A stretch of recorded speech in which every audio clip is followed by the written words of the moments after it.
할렐루야. 성야교회 신용훈 목사입니다. 오늘 창세기 1장 20절에서 2장 3절까지 보겠습니다. 오늘 성경 창세기 1장 20절에서 2장 3절까지 보겠습니다. 하나님이 이르시되 물들은 생물을 번성하게 하라. 땅 위 하늘의 궁창에는 새가 나르라 하시고, 하나님이 큰 바다 짐승들과 물에서 번성하여 움직이는 모든 생물을 그 종류대로, 날개 있는 모든 새를 그 종류대로 창조하시니 하나님이 보시기에 좋았더라. 하나님이 그들에게 복을 주시며 이르시되 생육하고 번성하여 여러 바닷물에 충만하라. 새들도 땅에 번성하라 하시니라. 저녁이 되고 아침이 되니 이는 다섯째 날이니라. 하나님이 이르시되 땅은 생물을 그 종류대로 내되 가축과 기는 것과 땅의 짐승을 그 종류대로 내라 하시니 그대로 되니라. 하나님이 땅의 짐승을 그 종류대로, 가축을 그 종류대로, 땅에 기는 모든 것을 그 종류대로 만드시니 하나님이 보시기에 좋았더라. 하나님이 이르시되 우리의 형상을 따라 우리의 모양대로 우리가 사람을 만들고 그들로 바다의 물고기와 하늘의 새와 가축과 온 땅과 땅에 기는 모든 것을 다스리게 하자 하시고, 하나님이 자기 형상 곧 하나님의 형상대로 사람을 창조하시되 남자와 여자를 창조하시고, 하나님이 그들에게 복을 주시며 하나님이 그들에게 이르시되 생육하고 번성하여 땅에 충만하라. 땅을 정복하라.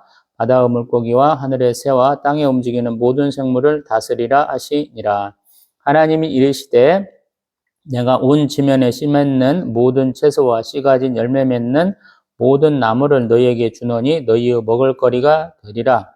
또 땅의 모든 짐승과 하늘의 모든 새와 생명이 있어 땅에 기는 모든 것에게는 내가 모든 푸른 풀을 먹을거리로 주노라 하시니 그대로 되니라. 하나님이 지으신 그 모든 것을 보시니 보시기에 심히 좋았더라.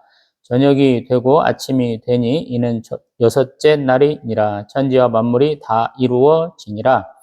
하나님이 그가 하시던 일을 일곱째 날에 마치시니 그가 하시던 모든 일을 그치고 일곱째 날에 안식하시니라.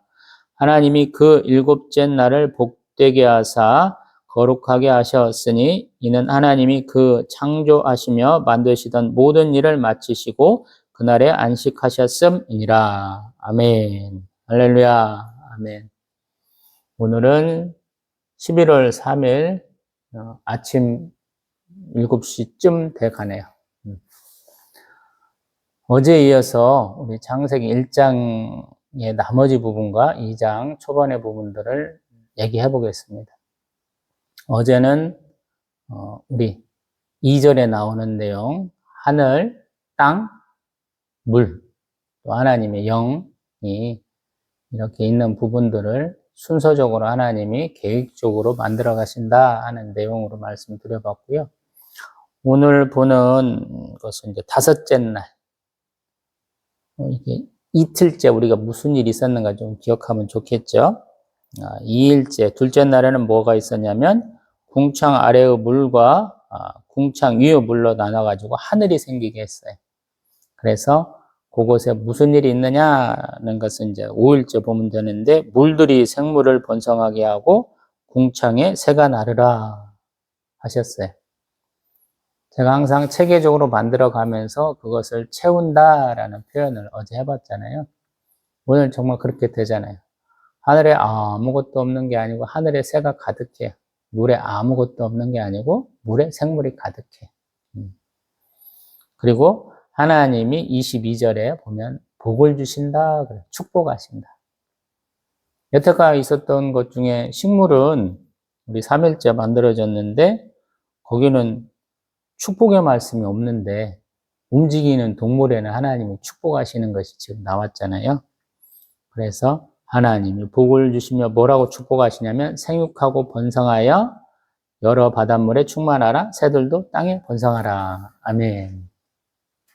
그 다음에 이제 6일째는 땅에, 우리 3일째는 땅에 뭐가 있었어요? 우리 씨 맺는 채소, 또 각기 종류대로 씨 가진 열매 맺는 나무가 생겼죠. 바다와 물로 나누고 그렇게 했었어요. 근데 우리 6일째는 그 땅에 우리 가축, 기는 것, 땅의 짐승들이 종류대로 다 나왔다라는 거예요. 그리고 하나님이 또 한 가지 우리 인류를 창조하셨다 하는 내용이 있잖아요. 26절 이하로. 근데 하나님이 형상과 모양을 따라서 사람을 만들었다 하셨어요. 이 형상 모양은 그냥 바꿔서 쓰는 말이에요. 흔히. 우리 한국 사람들은 한 단어를 계속해서 써야 된다 이런 생각을 하잖아요. 근데 다른 나라 사람들, 제가 이제 영어 영문학 편입해서 한 4학기 정도 했는데, 영어 단어는 뜻이 비슷하면 많이 바꿔서 씁니다. 익숙하게. 우리 성경에서도 요한복음에 우리 베드로 사도한테 네가 나를 사랑하느냐 묻을 때 사랑이란 단어를 바꿔서 많이 쓰죠. 형제간의 사랑이나 뭐 높은 사람에 대한 사랑이냐 부모 자식 간의 사랑이냐 막 이렇게 의미를 부여하던 때에서 이제는 벗어났죠. 또 영과 혼을 또 성경에서는 다르게 분리하지 않느냐. 그래서 영혼육 3분선을 내는데 영혼육 2분설이죠. 영과 혼은 바꿔서 많이 써요. 사람의 영, 뭐 짐승의 영, 뭐 혼, 뭐 이렇게 바꾸지 않는다라는 거예요. 비슷하니까 같이 쓰는 거예요. 우리 주홍 글씨 스칼렛 레더 A를 보신 분들이 있는가 모르겠어요. 뭐 들으신 적은 있을 것 같은데 거기에 보면 가슴에 내가 간음했어요 라고 어덜터리의 대표 앞에 A라는 글자를 새기게 되거든요. 근데 그 가슴이라는 단어를 굉장히 많이 바꿔서 써요. 4가지 이상을 쓰는 것 같아요. 그래서 아니 영어 단어가 이렇게 여러 가지를 바꿔서 쓸 수 있어? 라고 궁금해서 제가 한번 제가 그때로 원소로 배울 때라 열심히 찾아본 적이 있는데 제 내린 결론은 뭐냐면 별 의미 없다. 바꿔서 쓰는 것이다. 이렇게 내렸거든요. 성경에서도 마찬가지예요. 형상과 모양이라는 단어를 가지고 집중적으로 파지 마시고 비슷한 거예요. 바꿔서 많이 씁니다. 그리고 또한 이 남자와 여자를 창조하셨는데 이들에게 복을 주시며 무슨 일을 시키셨느냐 보면 우리 28절에 생육하고 번성하여 땅에 충만하라 땅을 정복하라 바다의 물고기와 하늘의 새와 땅에 움직이는 모든 생물을 다스리라 이렇게 말씀하셨어요. 그래서 사람이 만물의 영장이다 라는 표현이 여기서부터 나오는 것이죠. 그 다음에 하나님이 이제 먹을거리를 챙겨주셔야 되잖아요. 그래서 우리 30절 이하로 보면 땅의 모든 짐승, 하늘의 모든 새, 생명이 있어 땅에 계는 모든 것에게는 푸른 풀을 먹을거리로 주신다. 이렇게 표현하고 있어요. 먹거리를 챙겨주시는 거죠. 근데 그 먹거리는 미리 예비가 돼 있는 거예요. 3일째 벌써. 그리고 4, 5, 6일째 그것들을 먹고 생육하여 번성할 수 있는 생물들이 나오게 하신 것이죠. 그리고 이제 2장 1절에 천지와 만물이 다 이루어지니라. 아멘. 제가 어저께 두갈식, 양갈식 얘기를 조금 했었죠. 앞에 얘기한 것이 그 다음에 얘기할 것의 제목이 돼요. 중요한 주제를 담고 있어요. 그런데 그것이 참 중요한 것이면 끝에 가서 한 번 더 해요. 그러고 나서 지금 하나님은 7째 날에 안식하셨다 그래요. 그렇기 때문에 2장 2절 마치시고 그치셨다라는 표현이 있잖아요. 우리가 생각할 때 그냥 박력 있게 운전하시는 분들 많잖아요. 제가 1995년에 운전면허 땄는데 그때는 자동차 운전학원에서 뭘 가르쳐 주냐면 저기 앞에 뭐 횡단보도가 있다거나 뭐 이렇게 신호등이 있을 것 같고 빨간불이면 한 3번쯤 나눠서 밟아서 빡 가서 서라 이렇게 배웠던 것 같아요. 제 기억에. 근데 어떤 분들은 굉장히 터프하게 운전하시는 분들이 있죠. 그 앞에 가가지고 그냥 빡 밟으면서 쓰시는 분들이 있잖아요. 근데 성경에서는 되게 하나님 그렇게 말씀 안 하시고 그렇게 행동하지 아니하세요. 항상 하나님이 하시는 일은 여유가 있어요. 그래서 한 번에 딱 여기서 끝 이런 게 없어요. 하나님의 심판도 여기서 다 심판할 거야 이러신 게 없어요. 계속 선지자들 보내시고 경고하시고 주의 영에 감동된 사람들이 자꾸 나서가지고 바꿔야 된다라고 말씀하시거든요. 그래서 서서히 되는 거예요. 창조도 마찬가지예요. 갑자기 하나 딱 하고 끝. 이게 아니거든요. 지금 이 여섯째 날까지 오면서 항상 끝에 붙는 말들이 무언가 보세요. 5절에도 저녁이 되고 아침이 되니, 6절에도 보면 저녁이 되고 아침이 되니, 9절에도, 13절에도 저녁이 되고 아침이 되니, 또 우리 19절에도 저녁이 되고 아침이 되니, 또 23절에도 저녁이 되고 아침이 되니, 하나님 왜 이렇게 말씀하게 하셨을까요? 시간의 흐름이. 그리고 과정이다라는 거, 과정. 쉽게 말해요.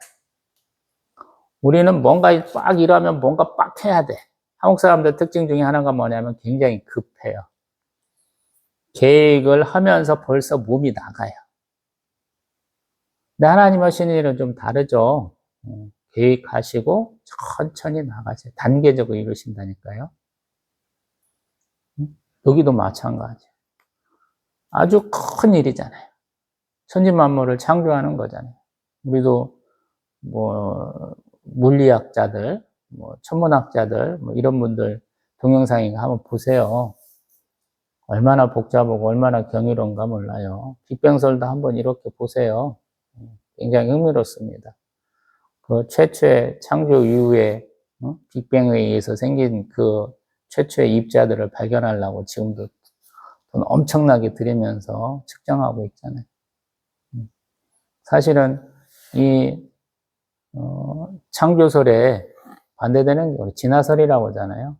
진화설에 대한 얘기까지도 섞어보려고 유튜브만 한 3개월, 4개월을 받는가 봐요. 물리학도 알아야 되겠고. 또 제가 저번에도 얘기했지만 죄송합니다. 우리 다른 문명도 알아야 되겠잖아요. 그래서 인문학 같은 것도 또 해야 되잖아요. 문화인류학도 해야 돼. 고고학도 좀 해야 되고 그러니까. 다양한 게 봤는데 결국에는 그것도 하나도 못 써먹잖아요. 왜? 그거는 학문이잖아요. 학문. 우리는 신앙이잖아요. 그것은 보여진 거, 과거의 것들을 정리하는 작업들이고요. 우리는 조금 미래지향적이잖아요. 우리의 과거를 우리가 충분히 다 알 수 있어 이런 관점이 아니잖아요. 하나님 함께 하셨고 내가 알 부분만 알려주고 계시고 나는 전국을 향해서 나아간다. 조금은 다른 관점이잖아요. 그리고 그분들도 학문이기 때문에 어떤 큰 흐름이 올 수 있지만 나도 학자라면 내 스승이 내 앞에 있는 선배들이 한 거와는 조금 다른 얘기들을 해야 내 이름을 내잖아요. 그래서 흐름이 자꾸 바뀌어요. 물론 이제 우리 모든 세계가 이 종교를 갖다가 정치에 연결해서 쓰던 우리 중세시대 때 보면 왕권 신수설이잖아요. 내가 통치하는 데 있어서 종교를 많이 이용해 먹었어요. 종교도 정치에 야합을 많이 하잖아요. 그런 역사가 있으니까 그것들을 가지고 일방적으로 우리가 믿는 기독교, 우리가 보는 성경을 가지고 무에서 막 이렇게 강화본다든가 그거를 억지를 써가지고 끼워 맞춘다 하는 것들은 좀 문제가 많죠. 우리 마하트마 간디라고 하는 그분도 영국에서 유학하고 남아프리카 공항에서 변호사 생활하고 인도 돌아가서 모조양 비판력 운동으로 독립운동 했잖아요. 그분들이 우리 개신교인들, 우리 영국에서 신앙생활 했으니까 그분들이겠죠. 니들은 말은 잘하는데 왜 행동은 안 해? 그래서 인도가 힌두교, 이슬람교로 이렇게 복잡했지만 개신교는 힘을 못 쓰는 나라가 돼버렸죠. 다시 본문 얘기로 좀 가봅니다. 하나님은 단계적으로 이루신다라는 말씀을 한번 드려봤어요. 그리고 종교는 정치하고는 좀 다른 거예요. 제가 이런저런 얘기하는데 저 녀석이 정치적이야? 그럼 그 부분을 끊으세요. 말씀을 집중할 때가 좋아요. 말씀에 집중할 때 정치적으로 뭔 변화가 있는 것도 다 얘기할 수 있고 또 그분들의 어떤 신앙의 색채도 다 우리가 알 수 있는 거거든요. 지금 저녁이 되고 아침이 되었다. 마치시고 그치셨다 하는 얘기 하다가 여기까지 왔어요. 그 다음에 우리 일곱째 날은 하나님이 그냥 마치시고 그치셨으니까 아무것도 안 했다. 우리는 이렇게 생각하잖아요. 근데 일곱째 날도 하나님 하신 일이 있어요. 그게 뭐냐면 복되게 하시고 거룩하게 하셨다라는 거예요. 우리는 7일째는 안식일이나 아무것도 안 하셨어. 아니에요. 하셨어요. 복되고 거룩하게 하셨어요. 이게 하나님이 하신 일이에요. 우리가 안식일을 이어가지고 우리가 주님의 그 십자가 대속과 부활을 기념하려고 주일을 지내잖아요. 그 주일도 그러한 개념의 연상에 있어서 복되게 하시고 거룩하게 하신 거예요. 구별된다는 뜻이거든요. 우리 성경에서 거룩이 뭐야? 그러면 깨끗한 거예요. 그것도 있을 수 있는데 더 정확한 의미는 구별된다라는 거예요. 거룩한 하나님의 백성. 우리가 그렇게 얘기 많이 하잖아요. 그 거룩한 것의 어떤 직접적인 이미지를 한번 살펴볼 수 있는 데가 있어요. 우리 레위기 한번 가봅니다. 레위기 10장에 가면 거룩함에 대한 얘기를 앞부분에서 하거든요. 그 부분 한번 볼게요. 아론의 아들 나답과 아비후가 이제 제사장으로 임명이 되고 위임식도 하고 그 다음에 하나님 앞에 향을 이렇게 태워 올려야 되잖아요. 근데 그 향로에다가 하나님께서 명령하시지 않은 불을 담아서 분향을 했더니 여호와 앞에서 불이 나와가지고 그들을 홀라당 태워서 죽였죠. 그때 하나님이 모세를 통해서 아론에게 하신 말씀, 레위기 10장 3절에 이렇게 말씀하셔요. 나는 나를 가까이 하는 자 중에서 내 거룩함을 나타내겠고 온 백성 앞에서 내 영광을 나타내리라. 아멘. 하나님이 자신을 가까이 하는 자들을 통해서 거룩함을 나타내시겠대. 그래서 가만히 보면 이 거룩한 것은 깨끗한 것이기도 하지만 하나님이 주신 거, 하나님이 명령하신 거, 하나님이 기뻐하실 만한 것을 내가 택해서 하는 거예요. 그래서 우리가 주일날 뭐 사업일 수도 있고 집안일일 수도 있고 여러 가지 사정이 있을 수 있지만 그날을 구별해서 하나님 앞에 예배하는 날로 참는 것이죠. 그래서 우리가 그 거룩한 하나님의 백성으로 하나님이 명령하신 예배를 드리니까 우리가 복을 받는 것이거든요. 저는 개척하면서 우리 교회는 무슨 교회를 목표로 할까? 모토를 뭘로 할까? 그랬는데 예배하자 이걸로 했어요. 많은 사람이 모여서 예배는 못 드리지만 저걸로라도 예배 잘 드리잖아요. 오늘도 새벽에 하나님이 잘 깨워주셔서 나와서 예배 잘 드리고 조금 이렇게 쉬기도 하고 기도도 하고 그러고 나서 이 동영상 찍고 있지 않습니까? 예배는 참 좋은 거예요. 왜냐하면 교회의 표지가 말씀이 선포되고 또 성례가 시행되고 권징이 있죠. 근데 요즘에는 권징이 많이 약해졌잖아요.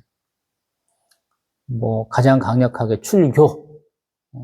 우리 요한복음에서는 출교를 굉장히 무서워하잖아요. 왜냐하면 출교 당하면 지역사회에서 완전히 매장되어 갖고 아무것도 못 하거든요.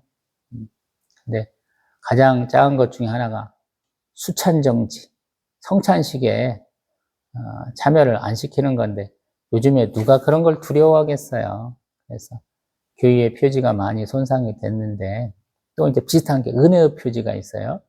말씀, 또 성례, 그 다음에 저희 교단에서는 기도를 꼽는 것 같아요.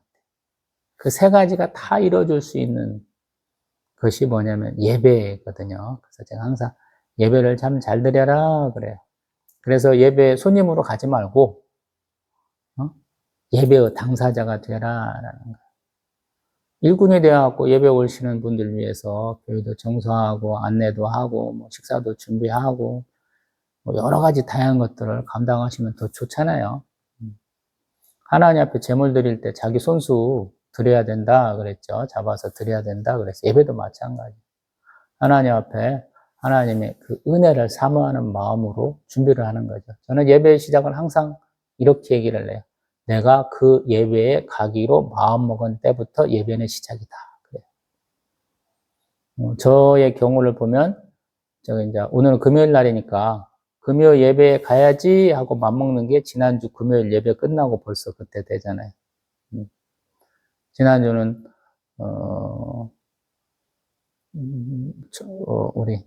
우리 온 가족 3명밖에 안 되니까, 저희 부부하고 자녀밖에 안 되니까, 청소 잘하고 예배 드리고 갔는데, 벌써 그날, 예배 마치고 가면서 저는, 다음 주 금요일 날 예배 드려야지, 이렇게 마음 먹으니까 예배 시작은 벌써 그거예요. 그때부터요. 그래서 뭔가 마음 먹었으면 미리미리 준비하세요. 은혜를 사모하면서 가면 벌써 주일날 예배 드리기 전부터 은혜를 많이 받아요. 가면서 은혜 받고, 만나는 사람을 통해서 은혜 받고, 예배 때 은혜 받고, 또 헤어져서 집에 오면서 또 은혜 받고 막 그래요. 은혜가 그냥 폭포수처럼 팍 쏟아져요. 그래서 항상 사모하는 마음으로 하면 더 좋겠다 하는 말씀 드려봅니다. 이제 이만큼 놓고 한번 정리를 해봅니다. 하나님 왜 창조기 이사를 이렇게 좀 담담하게 짧게 얘기했을까요? 라는 의문점을 저는 항상 가지고 있어요. 그것은 하나님이 그 당시 사람들, BC 15세기를 살던 또 광야에서 생활하던 그들에게 가장 합당했다라는 생각이 들어요. 지금 가나안 땅에서 살던 그 몇십 명도 안 되는 사람들이 우리 애굽 땅으로 가서 우리 나일강 삼각주 지역에 거주하면서 엄청난 숫자로 번성을 해서 이제 그 애굽의 통제를 벗어나서 새로운 국가를 형성하려고 만들려고 지금 출발하는 과정이잖아요. 그들에게 굉장히 미래가 밝게 느껴졌을까요? 아니면 좀 뭔가 뒤죽박죽이고 또 혼란스럽까? 그러면 저는 그렇다고 생각을 해요. 두 번째 것. 굉장히 힘들기도 하고 기대와 실망이 막 교차했을 거라는 생각이 들어요. 그리고 성경도 아마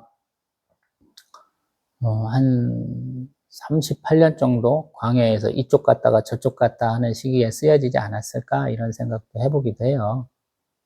아니면 반대로 에돔을 지나서 모압을 지나서 뭐 아몬을 지나서 요단강을 사이에 두고 쓰여졌을까? 이런 생각도 해보기도 하거든요.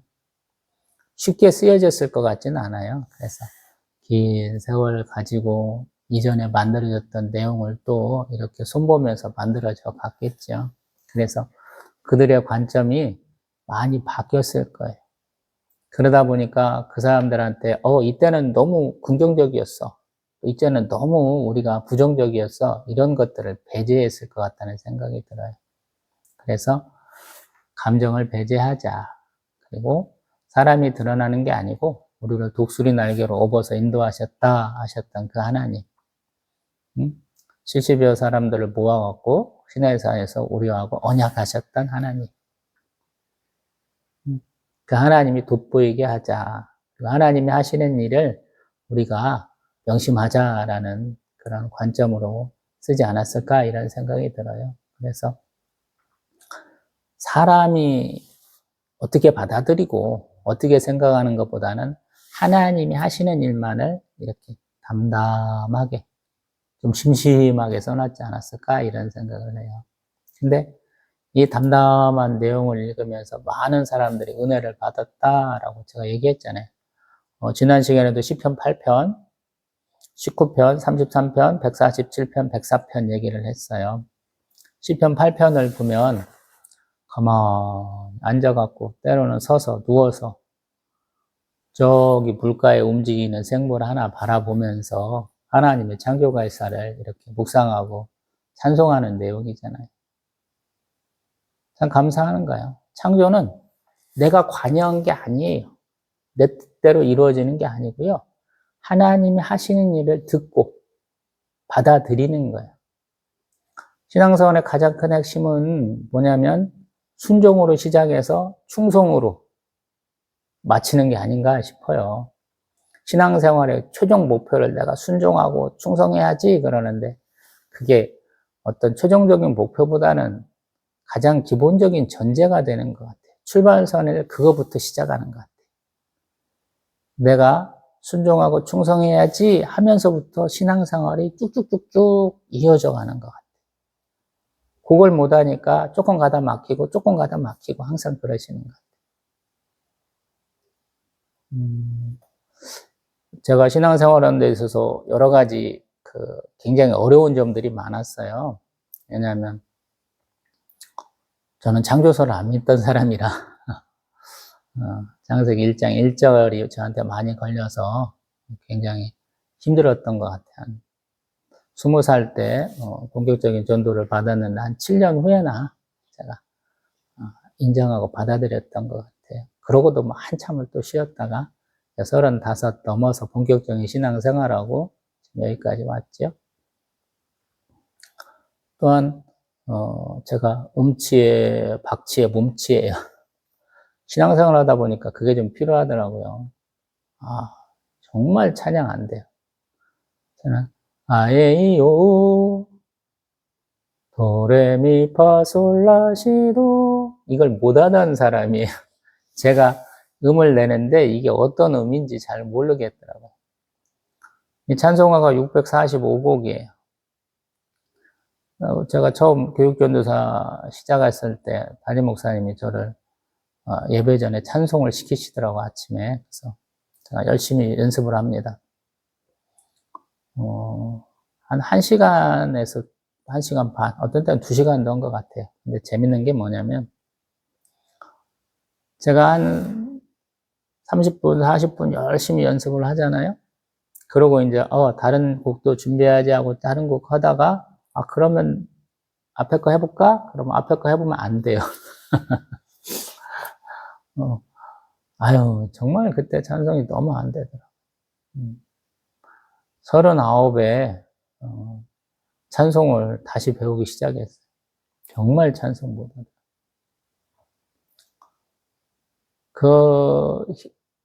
안 되던 찬송이 제가 개척하고 나니까 2005년 제가 9월 7일에 개척하고 2005년 9월 9일 수요일부터 예배드리기 시작했는데 혼자 찬양하니까 조금 되더라고요. 왜 되냐면 너무 열심히 했더니 이제 기억이 나요. 기억.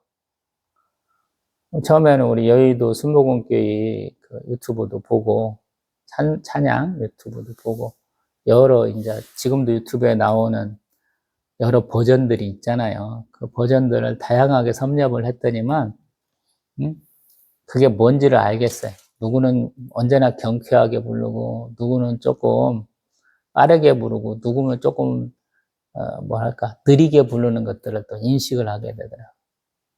지금은 호흡이 가빠가지고 빠르게 막 넘어가는 거는 잘 못하고 645곡 중에 한 300몇십 곡 정도를 하는 것 같아요. 근데 그것도 제 이제 찬송가 책이 하도 이렇게 낡았는데 한쪽이 떨어져 나갔는데 이것도 지금 한 2억 원은 이런 상태에서 버리고 새로 산 건데 이렇게 또 됐어요. 부르니까 되더라고요. 우리 찬송 좋아하시는 분들은 그냥 가만히 가다 보면 찬송가 이렇게 떠올라서 흥얼흥얼거리신다고 그러잖아요. 저는 그게 없어갖고 젤로 부러웠는데 요즘은 하다 보면 되더라고요. 요즘은 무료 어플을 깔아놨는데 갑자기 무료 어플이 유료로 바뀌면서 막 못 쓰게 돼서 이제는 아예 반주도 안 하고 그냥 제 육성으로 그냥 부를 때가 많아요. 노력하니까 되더라 하는 말씀입니다. 담임 목사님이 찬송가 시키셨을 때 저 못해요 하고 적극적으로 거부했더라면 못했을 텐데 순종하고 했더니 지금 뭐 한 8년? 8년이 뭐예요? 한 5년쯤 되니까 뭐, 남들이, 뭐, 예배전 찬송 저희가 못해요. 찬양팀이 못한다고 해야 되나? 그럼 내가 그냥 하지 뭐. 4분의 4박자 쉬운 거 하지 뭐. 이렇게 되고. 개척하고 한 2년쯤 지나니까 그냥 니들이 없으면 내가 못하겠냐? 이렇게 되더라고요. 말씀도 마찬가지. 부흥사 목사님들이 제가 모시던 목사님들 두 분이나 계시다고 그랬잖아요. 뭐 전국을 넘어서 해외까지도 가시는 목사님들이라 많이 쫄아 있었는데. 아니, 매일 말씀 묵상하고 또 말씀 선포해야 되잖아요. 그것도 사람이나 있으면 사람을 대상으로 다 하지, 성도님들 대상으로 하지. 맨날 저는 하나님 앞에서 말씀 선포해야 되잖아요. 저는 항상 제가 혼자 드린 예배에도 하나님 오신다 그러거든요. 성부, 성자, 성령, 성삼일체 하나님 오시고, 또 나의 수호천사, 내가 드린다 그래요. 5 영혼이 드리는 예배다 그래요. 항상 든든하게.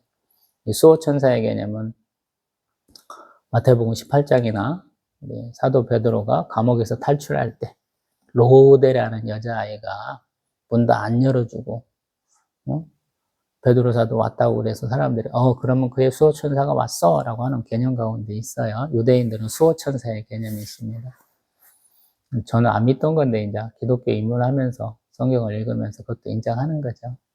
그렇게 드려요. 그러니까 쓸쓸하지는 않아요. 처음에는 제가 이렇게 지금도 등이 굽었기 때문에 이러고 있잖아요. 네.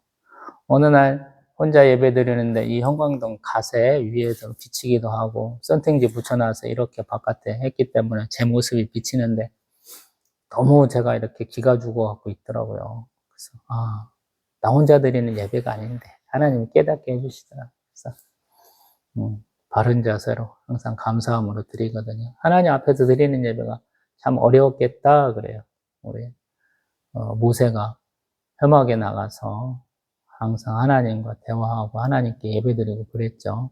모세는 진으로 다시 돌아오는데 여호수아는 그 앞에 남아 있었기 때문에 모세를 이어서 여호수아가 이스라엘의 지도자가 되지 않았나 이런 생각도 좀 해봅니다.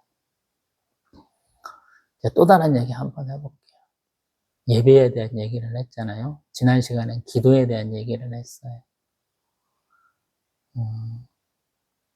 제가 저도 한참 유튜브를 굉장히 많이 봤어요. 근데 유튜브 보다 보면 어떤 분들은 제가 너무 놀고 있는 것은 하나님이 아셨는지 이 사람들도 말씀을 붙잡고 살아 이렇게 하시는 것들이 있더라고요. 그래서 성경의 구절이 쫙 나올 때도 참 많고요. 이 양반이 이런 거 다루는 분이 아닌데 선교사님들 얘기할 때도 있고 그렇거든요. 그래서 드리는 말씀인데 내가 하나님 앞에 기도하고 있으면 하나님이 기도의 응답을 말씀으로 주실 때가 참 많다 이 말씀 해보는 거예요. 그리고 그 말씀을 하나님이 주시면 붙들고 다시 기도해 보시다 이 말씀 드리고 싶어요. 베트남에서 유튜브 찍고 있는 여자분이 있는데 내게 능력 주시는 자 안에서 내가 모든 것을 할 수 있느니라. 빌립보서 4장 13절을 딱 자기 냉장고 앞에 붙여놓은 장면을 제가 봤어요. 깜짝 놀랐어요, 제가.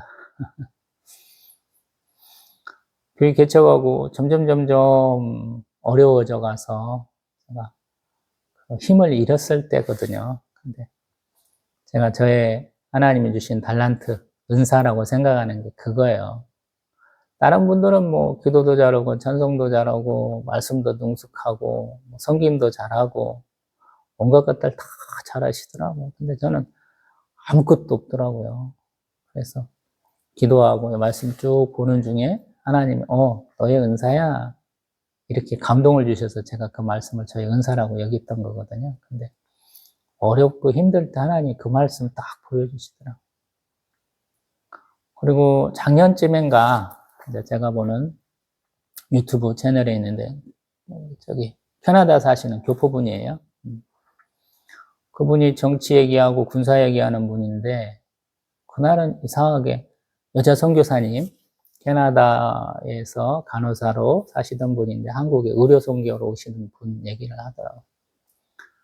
그 여자 선교사님의 책상 앞에 써있던 얘기를 하시는 거야. 그 푯말에 써있던 얘기. not success but service. 자기는 성공을 위해서 여기 온 게 아니고 섬기기 위해서 왔다라는 거예요. 제가 어떻게든지 이 개척교회를 벗어나서 부흥하는 교회, 또 이 가정교회를 벗어나서 성도가 모이는 교회 만들어야지, 이런 소망을 갖고 있을 때 하나님이 이렇게 보여주시더라고요. 그걸 보게 하시더라고요. 너무 부끄러웠어요. 신앙생활을 하나님을 그냥 성공의 도구처럼, 축복의 통로처럼만 여기시는 분들이 많이 있어서 드리는 말씀이에요. 저도 그런 경향이 있었기 때문에 하나님 아마 그걸 철저하게 부수시려고 그런 것 같아요. 하나님 믿고 따르는 것은 성공을 위해서 하는 게 아니에요. 하나님이 천지 창조하신 이유는 하나님이 보시기에 좋아서 그런 거예요. 하나님이 하시는 일을 우리가 깨달을 수 있도록 만물을 다스리라 하신 것이거든요. 수많은 사람들이 하나님을 도구처럼 막 이용을 해요. 저는 이런 표현까지 하는데, 하나님을 키높이 깔창처럼 자근자근 밟아보시는 분들도 있는 것 같아요. 그러지 마시라고 드릴 말씀이에요. 저는 가난하고 또 개척게임 하신 분들은 하나님 정말 많이 만나게 하시더라고요. 은퇴했는데 아무것도 안 남으신 분들 참 많더라고요. 근데 그것도 괜찮은 것이잖아요. 성도들 많이 모이고, 예배당도 크게 짓고, 여러 가지 재정도 크게 잘 쓰는 것도 좋지만, 하나님을 잘 섬기는 것도 좋잖아요. 혹시라도 제가 유튜브 계정을 만들고 올린다면 보시는 분들은 아마 큰 목회하시는 분들하고는 아예 성향 자체가 다르니까 아마 조금, 남들이 성공이라는 것과는 좀 먼 길을 가시는 분들이 보지 않을까, 저는 그 생각을 하거든요. 성공을 위해서 사지 마시고요. 하나님을 섬기고 사세요. 그러면 하나님이 복 주십니다. 무엇을 먹을까, 마실까, 입을까? 하나님 앞에 자꾸 요구하지 마시고 그의 나라와 그의 의를 구하라. 예수님이 하신 말씀이잖아요. 그러면 하나님 그 필요한 것들을 다 채우시는 거거든요. 그리고 하나님 항상 높아지려고 하지 말고 섬기는 자가 되라 라고 그러시잖아요. 예수님이 하시는 말씀 중에 제가 가장 좋아하는 말씀 중에 하나, 너희가 나를 따르려거든 너희를 부정하고 너희 십자가를 지고 나를 따르라. 아멘. 예수님은 아무나 오라 그래요. 괜찮아, 나를 따라와. 근데 너희 스스로를 부정하고 너의 십자가를 스스로 지라라고 말씀하시니까 어려운 거거든요. 예수님 앞에 나온 많은 사람들이 고민하면서 가잖아요. 예수님 머리 둘 곳도 없다 그러시죠. 형제 자매 부모님하고도 이렇게 결별하고 와라 그러잖아요. 재산도 싹 흩어서 구제하고 와 그러시잖아요. 굉장히 어렵잖아요. 근데 우린 그럴 수 있거든요. 왜냐하면 21세기 대한민국 전 세계에서 가장 좋은 나라 중에 하나예요. 과할 정도로 많이 베푼다 그래서 우리가 굶어 죽을 정도가 되겠습니까? 는 아닐 것 같아요, 제 생각에는. 많은 분들이 자기 소득의 10의 2조 정도는 하나님 나라와 우리 성도와 교제를 위해서 쓰고 계시죠. 11조 내니까 10분의 1 나갈 것이고, 각종 헌금과 교제하는데 10의 1조가 더 들어가겠죠. 그 이상 쓰지 마세요, 여러분. 개척교회 목사로서 저희 가정의 어떤 쓰임새들 제가 싹 써보고 있거든요. 어제도 저희 가정경제 한 달 동안, 10월 한 달 동안 어떻게 썼는지, 제 주머니에서 나가는 것은, 또 교회 재정은 어떻게 썼는지 한번 해봤거든요. 근데 대부분, 저도 한 8년 이상, 개척 9년 차이기 때문에 해보면, 교회 재정에 한 1년이면 한 70에서 80%를 저희 가정에서 담당해야 되고, 나머지는 외부에서 이렇게 성도님들이 교회에서 주셔서 감당하게 되더라고요. 그래서 어느 때는 그냥 하도 쫄고 쫄아가지고 못한다 그러는데, 어떤 때는 또 생각지도 못하게 하나님은 그냥 팍 채워주시더라고요. 그래서 섭리의 하나님 제가 너무너무 자랑하잖아요. 그리고 너무 그렇게 우리 전라도 사투리인가 저희가 사는 거 김제 사투리인가 뭐근데 근천 좀 그만 뜨세요. 맨날 얻어먹고 달라고 막 하지 마시고 좀 베풀고 사세요. 베풀어야 잘 살더라고요. 내가 많이 받은 사람한테 베푸는 게 아니고 갚는 게 아니고요. 나한테 절대 못 갚을 사람에게 좀 이렇게 베풀고 좀 사세요. 하나님이 우리에게 베푸는 것은 내가 너에게 복 줬으니까 네가 나한테 갚아야 돼. 절대 그런 게 아니에요. 하나님이 우리에게 베푸시는 복은 네가 받은 복으로 고아, 과부, 나그네 이런 사람들 돌보라 항상 하시는 것이거든요. 그리고 줄 수 있는 것은 물질만이 아니에요. 우리는 세상에서 뭐 지위가 높아지고 재산이 많아지고 뭐 자손이 뭐 잘되고 이런 것만 생각하는데 그거보다 더 훨씬 많은 것들이 있어요. 내가 가장 많이 받은 그것을 나눠주면 돼요. 제가 하나님 앞에 받은 가장 큰 은혜는 뭐냐면 아까 말한 빌립보서 4장 13절. 하나님이 내게 능력 주셨으니까 내가 할 수 있어. 성도 하나도 없어도 10년쯤은 채울 수 있어. 그리고 그 많이 남는 시간. 성도 한 사람 놓고 기도하고, 뭐, 신방하고, 뭔가 그런 시간들, 그 사람이 세상에서 잘 되기를 바라는 시간을 다 없애버리고, 온전히 말씀과 기도에 집중할 수 있는 시간을, 역간을 허락하셨잖아요. 그래서, 말씀을 볼 때, 이 말씀 보고 은혜 받아서 세상에 나가서 집도 사고, 자동차도 사고, 세상의 지위도 더 많이 얻으세요. 이런 말 할 필요가 없잖아요, 저는. 그냥 말씀을 열심히 보면 하나님이 모세와 아론을 위대하게 만드신 것처럼 하나님과 대화하는 자 만들어주시는 것처럼 우리를 높이 쓰신다라는 막 세상이 막 권력 있는 자, 막 돈이 많은 자, 막 머리 좋은 사람 위해서 막 이렇게 운영돼 가고 움직여가는 것 같지만 안 그렇죠. 한번 보세요. 하나님은 하나님이 때에 움직이세요. 역사하셔요. 그래서 하나님 앞에 기도하는 게 필요해요. 요한계시록 보세요. 순교당한 사람. 흰옷 입은 그 백성들의 기도가 하나님 앞에 올라가잖아요.